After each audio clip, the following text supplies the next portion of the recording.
Levante sua mão direita, ore assim comigo: meu Deus e meu Pai. Diga: em nome do Senhor Jesus, fala comigo, Senhor, através da Tua palavra, neste momento. Amém. Graças a Deus. Deixa eu fazer uma pergunta para você, antes de eu ler o texto. Olha para mim aqui. Você quer ouvir a palavra que Deus tem para você, independente do que seja? Ou você quer ouvir um conto, uma história, ou simplesmente o que você gostaria de ouvir? O que você gostaria de ouvir? E quando a palavra de Deus puxa a nossa orelha, nos repreende, nos exorta, esse é o momento em que você tem que agradecer e ser sensível em reconhecer que Deus está falando com você, está chamando a sua atenção para o seu bem. Amém? Há mensagens, olha aqui para mim, que Deus às vezes traz à igreja, a nós, que é um puxão de orelha na pessoa, porque Deus está vendo que daqui a pouco aquela pessoa vai ser destruída pelo diabo, que ela vai perder, se ela não mudar. Então eu queria que você colocasse atenção realmente. Eu vou pregar essa mensagem para você, e foi o que eu preguei mais cedo aqui, para a igreja. Graças a Deus, muitas pessoas aqui estiveram, às 7 horas da manhã, puderam ouvir essa palavra. Mas eu não vou pregar para você como quem estivesse ensinando a você, mas como uma orientação para cada um de nós, para todos nós. Porque a palavra de Deus não é apenas para você, é para mim também. Amém? Então diz assim: ao anjo da igreja em Éfeso escreve. Quem é o anjo da igreja? É o pastor. É o que está à frente da igreja. Deus fala ao anjo da igreja, ao pastor, para que ele transmita a quem? A quem? A igreja. Para que ele transmita a igreja. Estas coisas diz aquele que conserva na mão direita as 7 estrelas. Para quem não sabe, as 7 estrelas são os 7 pastores. E que anda no meio dos 7 candeeiros de ouro. Os 7 candeeiros de ouro representam as 7 igrejas. Você encontra no Apocalipse as 7 cartas, as 7 igrejas. Por que 7? Indicando naturalmente aí que a mensagem é para todas as igrejas. Porque 7 é o número da totalidade, da perfeição de Deus. Amém? Se você ler cada uma das cartas, se a primeira não falar nada contigo, acho difícil, a segunda vai falar. Se a segunda não tiver muito a ver com você, a terceira vai. Uma das 7 vai falar com você. E de repente até as 7. Diz assim, vamos lá, versículo 2. Conheço as tuas obras. Quer dizer que nessa igreja havia obras. O que havia na igreja? Obras. Conheço as tuas obras, tanto o teu labor como a tua perseverança. Olhem para mim aqui, quer dizer que havia obras. Labor é o quê? É trabalho, é empenho, é luta, tá certo? Então nessa igreja havia trabalho, empenho, havia obra e perseverança, ou seja, eles perseveravam naquilo que faziam. E que não podes suportar o que, igreja? Homens maus, e que puseste à prova os que a si mesmos se declaram apóstolos e não são, e os achaste mentirosos. Então nessa igreja fazia uma prova com aquele que intitulava ser alguma coisa, aquele que queria de repente fazer a obra de Deus. Então ele era provado e era visto que era mentiroso, e essa igreja não aceitava. Sai fora, aqui você não vai fazer a obra. Está entendendo? Mais ou menos isso, só para você compreender o que Jesus estava falando. Tudo isso aqui que havia nessa igreja era bom, excelente. Havia obras, havia esforço, perseverança, que nós estamos falando hoje da perseverança. Havia perseverança em fazer aquilo que eles estavam fazendo. Continuando diz, versículo 3, e tens o quê? Mais uma vez Jesus fala, e tens perseverança, e suportaste provas por causa do meu nome, e não te deixaste esmorecer. Leiam comigo esse versículo 3 novamente.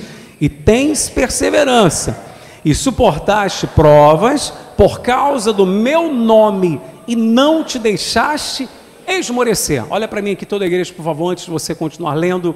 Olhem todos para mim, por favor, em nome de Jesus. Ou seja, se nós parássemos aqui, nessa carta, todos iriam dizer: essa igreja arrebenta, essa igreja é forte. Sim ou não? Vieram provas, a Bíblia não diz quais provas, mas quando você lê provas na Bíblia, ela refere-se a momentos difíceis, a momentos de angústias, refere-se ao dia mau, refere-se também à perseguição por causa da palavra. Nas parábolas na parábola do semeador, um dia desse nós lemos aqui, estudamos numa quarta-feira, fala a respeito disso, né? Ou no domingo que nós falamos. Ora, ouça isso, a igreja foi provada e eles não esmoreceram. Em outras palavras, pode vir o que vier, vamos ficar firmes. Estou com Jesus e não abro. Não, mas está difícil. Não, a gente permanece com Jesus. Não, mas está sendo perseguido. Não, a gente continua fazendo a obra. Não, mas está brabo o negócio. Não, a gente vai perseverar até o fim. Esse era o espírito dessa igreja. Excelente, maravilha. Havia obras, havia luta, empenho, perseverança em fazer aquilo, muito trabalho. Zelava pela coisa certa. Não é mentiroso, não serve. Isso agrada a Deus, amém? Ouça o que eu vou dizer para você, em nome de Jesus. Coloca atenção aqui em mim. Você só anota, não precisa de ir lá agora não. Tiago capítulo 1, verso 4, diz que a perseverança, ela deve ter ação completa. Tiago capítulo 1, versículo 4 diz que a perseverança deve ter o quê? Ação completa, para que não sejais deficientes em coisa alguma. Está escrito isso na Bíblia. Tiago 1, 4. O que vem a ser a perseverança deve ter ação completa? Essa igreja tinha perseverança ou não tinha? Tinha ou não tinha? Tinha. Mas eles perseveravam em quê? Naquela obra, no que eles faziam, naquele trabalho, no empenho e tal, nessa coisa certa de provar primeiro a pessoa antes dela fazer a obra naquele ministério. Excelente! Mas a perseverança deve ter ação completa. No versículo 4 está escrito assim, eu quero que toda a igreja leia em voz alta comigo o que Jesus estava falando a esta igreja. Tenho, porém, contra ti que abandonaste o teu primeiro amor. Só vocês, vamos lá. Tenho, porém, contra ti que abandonaste o teu primeiro amor. Está aí. A perseverança tem que ter ação completa. Havia perseverança em algumas coisas, mas eles não perseveraram no primeiro amor. O que quer dizer isso, bicho? Vou ser bem objetivo. Não é pelo muito falar que você vai entender. Ouça isso. O que houve com essa igreja aqui é o seguinte: eles continuavam fazendo as coisas certas, mas não estavam mais fazendo com o quê? Com amor. O primeiro amor já tinha ido embora. Aí você vai pensar, mas o que vem a ser, bicho, primeiro amor? É simples, é só você entender. Você que ama alguém, já amou alguém, já esteve apaixonado por alguém. Como é que era no início? Queria estar com a pessoa. Não queria estar com a pessoa e tal, queria falar com a pessoa. É ou não é verdade? E quantas pessoas não foram assim um dia com Jesus? Um dia, vamos para a igreja, poxa, vamos, ai que prazer, que legal. Hoje, não vou não, porque tem um outro negócio para ir, me chamaram para ir na praia, me chamaram para ir nisso ou naquilo outro. Ela troca. O primeiro amor foi embora. Se tem uma pessoa que eu não quero contra mim, é o Senhor Jesus. Amém? Pode vir um inferno contra mim. A Bíblia diz: terrível coisa cair na mão de quem? Do Deus vivo. A Bíblia não diz terrível coisa cair na mão do diabo. Não. Porque se cair na mão do diabo, tem Deus para livrar. Amém, igreja? Mas se cair na mão de Deus, e aí? Dorme com um barulho desse. Como é que vai ser? Olha aqui nos meus olhos, por favor. Quem sabe você não já caiu na mão de Deus há muito tempo?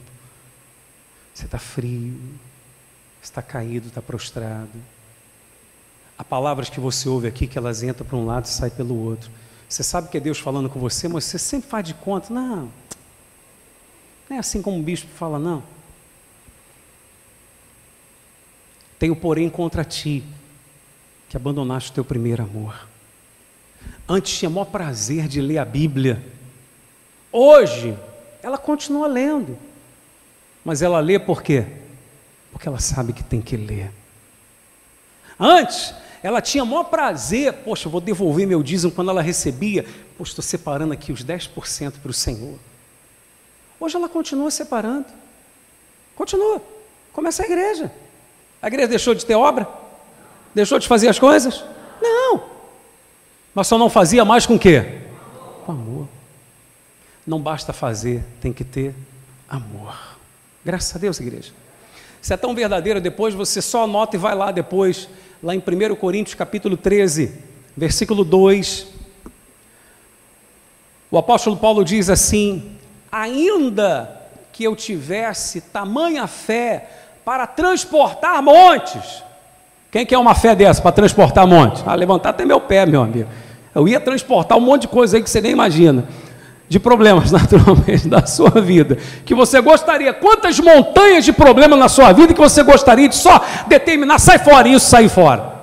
Mas você diz, poxa, às vezes não tem essa fé toda. Mas a Bíblia está dizendo, ainda que eu tivesse a fé para transportar montanhas, se não tiver amor, nada serei. Diga, se não tiver amor. Não, fala com força, se não tiver amor, nada serei. Aí no versículo 3 ele diz assim: ainda que eu distribua todos os meus bens aos pobres, se não tiver amor, nenhum proveito haverá nisso. Que forte, hein? Às vezes você tem a fé de pegar até um valor muito grande financeiro e trazer no altar de Deus. Não, eu vou dar para ajudar a obra de Deus. Não, eu vou dar para Deus. Mas não existe mais amor nisso. Quem está entendendo o que eu estou falando? Alguém poderia dizer assim, olha para mim que eu vou explicar para você. Alguém poderia dizer, bispo, a Bíblia não está se contradizendo, porque se alguém tem coragem de pegar tudo e dar aos pobres, é porque há muito amor nessa pessoa. Nem sempre. Nem sempre. Tem muita gente aí fora que faz caridade porque ela pensa que a caridade vai encobrir o seu pecado. Tem um monte de jogador de futebol que é assim. O cara vai para as noitadas, para as baladas da vida, sai com a mulherada, o que ele faz? Eu vou ajudar uma instituição de caridade. Primeiro, por uma questão de dedução de imposto de renda, né? E segundo, porque ele pensa, opa, eu posso estar fazendo a coisa aqui com a mulherada e tal, enfim, as noitadas, mas olha quantas criancinhas eu ajudo. Muito dinheiro eu coloco lá. Não quer dizer que isso seja amor.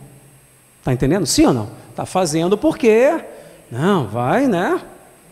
Isso, mídia também, né? Para aparecer, não sei o quê.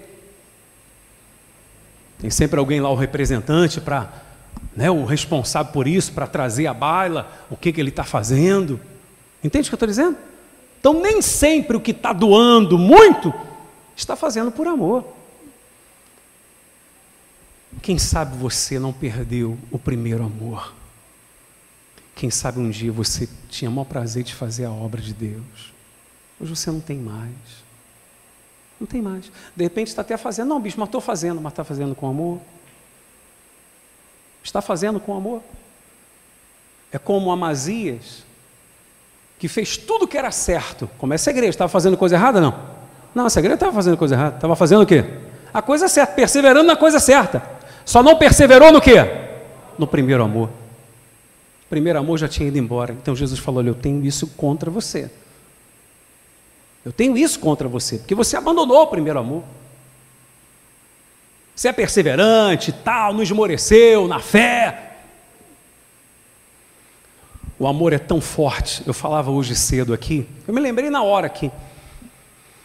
Ouça isso. Há muitos anos atrás, se manifestou um demônio numa pessoa que eu nunca tinha visto. Um demônio daquele jeito. Demônio do bom mesmo, né, tal. Do bom, esse bom não é bom, é do forte, tá, aquela coisa que você diz, meu Deus, é o diabo mesmo, demônio mesmo. Mas, meu amado, pensa numa guerra, numa briga. Ir para lá, ir para cá, só Deus me dá força mesmo, e pula para cá, e pula para lá, e rola para cá, e para lá. Mas uma coisa que só a misericórdia. E sai daqui, sai dali, o diabo dizendo, eu não vou sair, não adianta. Já era mais de 1 hora, e o culto, no culto. E eu já sem força nenhuma, já não tenho muita. Então, já sem força, já suado, já naquela, não, você vai, uma luta contra o diabo e o demônio, não adianta, não saio. Veio ao meu coração uma coisa, eu abracei assim aquela pessoa manifestada, e eu falei uma frase, não esqueço. Eu disse assim, demônio, pelo amor que eu tenho a essa pessoa, na hora o demônio saiu, mas foi de imediato. Na hora eu até pensei, por que eu não tive essa ideia antes? Porque depois da morte, foi só eu falar, pelo amor que eu tenho a essa pessoa, o demônio... Sabe o que quer dizer isso? O diabo não resiste ao amor, amém? O diabo é ódio. Por isso, quando você alimenta coisa ruim dentro de você, você traz demônios para a sua vida. Aí não adianta, você pode orar, pode todo mundo ungir você, botar a mão na sua cabeça, botar até o pé na sua cabeça, e não adianta nada. Está entendendo? O amor. Ainda que tenha uma fé extraordinária, se não tiver amor, nada serei. Ainda que tenha coragem, não tem coragem de dar tudo que tenho. Mas tem coragem de dar tudo que tem, por quê? Porque o pastor falou que se você der, você vai ganhar muito mais? Está entendendo? Sim ou não? Já vi muita gente com essa fé. Mas queria que você desse por amor. Ah, por amor não. Vou ganhar nada não? É ou não é verdade? Mas quantos outrora, poxa, vou dar minha oferta com amor. Fazia o voto dela com Deus com bom amor. Aquela primeira fé, aquele primeiro carinho. Hoje não, nem faz mais. Ah, não. Ou se faz naquele espírito, não vou fazer, porque senão os outros vão achar que estou de fora, ou o bicho vai olhar, vai achar. Não vou achar nada não, isso é você com Deus. Amém, igreja? Pensa nisso. A igreja estava fazendo tudo, estava perseverando. Parecia uma igreja perfeita, até o versículo 3. Sim ou não, igreja? Perseverança, não aceita homens maus, tinha obra, tinha labor, né? Excelente. Mas não tinha o que, igreja? O primeiro amor. Aquele primeiro prazer de meditar na Escritura, de estar na casa de Deus. Amém? De querer estar com Jesus. Por que o senhor está falando isso, bicho? Estou falando por causa do versículo 5. Olha o que ele diz. Lembra-te, pois, de onde caíste. O que quer dizer isso? Alguma coisa aconteceu que você se deixou levar. Eu conheço pessoas, e já conheci muitas pessoas, que devido a decepções em determinadas igrejas, com pessoas que fazem a obra e tal, não, nunca mais quero fazer a obra não, e tal. Deus está dizendo para você, lembra de onde você caiu.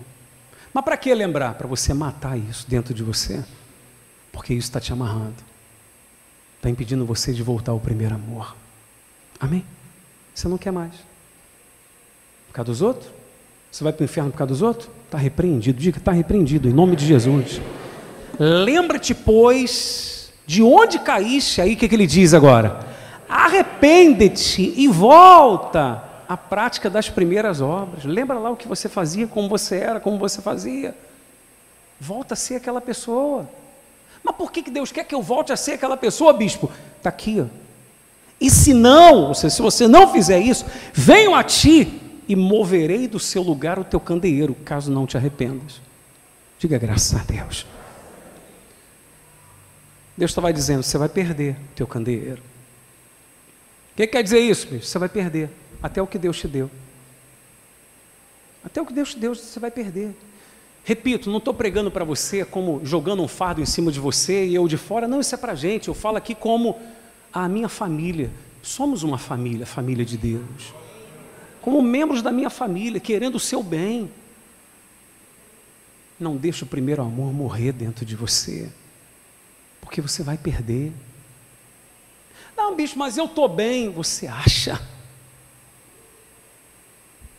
Não estou querendo dar alfinetada, nem indireta em ninguém, não. Talvez você não possa, mas quantas pessoas... Eu sempre falo de quarta-feira. Por que eu sempre falo de quarta-feira? Quarta-feira você vai aprender mais a palavra de Deus, sim ou não? A gente não medita na palavra, a gente busca o Espírito Santo. Mas quantos me ouvem aqui falar, entra por um lado e sai pelo outro? E é exatamente com você que Deus está falando. Querendo, mas você não tem mais aquele prazer de vir à casa de Deus para buscar, para ouvir mais da palavra de Deus. Você entende o que eu estou falando, igreja? O primeiro amor morreu, foi embora. Você vai perder. Deus vai mover do seu lugar. Deus vai tirar de você e vai dar para outro, poxa. Você aceita isso, igreja? Não. Só para fechar, versículo 6, o que ele diz? Tens, contudo, a teu favor, que odeias as obras dos nicolaítas, as quais eu também odeio. Só explicar para você rapidinho o que vem a ser obra dos nicolaítas. Estudiosos acreditam que ele está referindo-se aqui a um perturbado chamado Nicolau de Antioquia, que este homem, o que ele anunciava, o que ele apregoava às pessoas? Que ele pregava a respeito da imoralidade sexual, sexo fora do casamento, que tem igreja que não tem coragem de dizer que é pecado, porque ela pensa, não, se eu disser isso, eu vou perder um monte de gente. Ué, a pessoa vai para o inferno e o pastor vai ser culpado? Eu falo a verdade, meu amor. Está errado. Tem que consertar isso, em nome de Jesus. Amém, igreja? Não tem dessa. A Bíblia fala disso, que não vai herdar o reino de Deus, pois. Sexo ilícito. Esse Nicolau, o que ele apregoava? Gente, não tem problema. Por quê? Porque o que vai ser salvo não é essa carne. E esse pecado que você está cometendo é na carne. O que vai ser salvo não é a carne, é a sua alma. Então, como é um pecado da carne, não tem problema você praticá-lo. Você sabia que tem igreja que prega isso? Sério, tem igreja que prega isso. Porque eles se apoiam no seguinte, na graça. Jesus é liberdade, só que a Bíblia diz, não transformar a liberdade de Deus em libertinagem. Amém? Não é transformar a liberdade em libertinagem. Não, porque eu estou na graça, é o favor imerecido, eu vou pecar à vontade, esse corpo vai ficar aqui mesmo, vai morrer, vai acabar, a terra vai comer e tal, o que vai ser salvo é a minha alma. Não entra nessa não. Nicolaíta. Então essa igreja não aceitava isso, pregava contra isso, estava certa. Mas o que estava faltando nessa igreja? Primeiro amor. Leiam comigo o versículo 7 em voz alta, por favor, toda a igreja. Quem tem ouvidos, ouça o que o Espírito diz às igrejas. Ao vencedor. A quem, amados? A quem? Ao vencedor. Quem é o vencedor aqui? É aquele que persevera em todos os sentidos. Não só persevera em fazer, mas persevera em manter o quê? O primeiro amor. Perseverança com ação completa. Graças a Deus, igreja. Então, ao vencedor, dar-lhe-ei que se alimente do quê? Da árvore da vida que se encontra no paraíso de Deus. É lá que eu quero estar. Acredito que você também. Sim ou não? Não é verdade? Para tanto, é preciso cada um nessa manhã olhar para dentro de si. Se você diz assim, bispo, eu estou no primeiro amor, aquela primeira alegria de estar na igreja, de fazer as coisas, mantenha-se assim. Ah, mas eu me decepcionei com um, com o outro, o problema é do outro e de um. Não se deixe levar por ninguém. Amém, igreja? Acabou, não se deixe levar por ninguém. Jesus não te decepcionou, Jesus deu a vida por você na cruz. Amém, igreja? É, ué. Não é verdade? Acabou, pronto. Pronto. E se você é aquela pessoa que diz, poxa, bispo, eu ouvindo essa palavra, eu chego à conclusão que eu tenho que voltar ao primeiro amor. Então Deus te dá a oportunidade nessa manhã. O conselho não é do bispo Gerson, o conselho é de Jesus. Para mim e para você. Veja onde você caiu. O que aconteceu que começou a te esfriar? O que aconteceu que impediu você de continuar no mesmo espírito? Enfim, o que aconteceu? Poxa, aconteceu isso, isso e aquilo. Então Deus traz a sua memória para você o quê? Matar isso dentro de você, para você poder recomeçar. Amém, igreja? Em nome do Senhor Jesus Cristo. Quem compreende o que eu estou falando, por favor, fiquem de pé, por gentileza.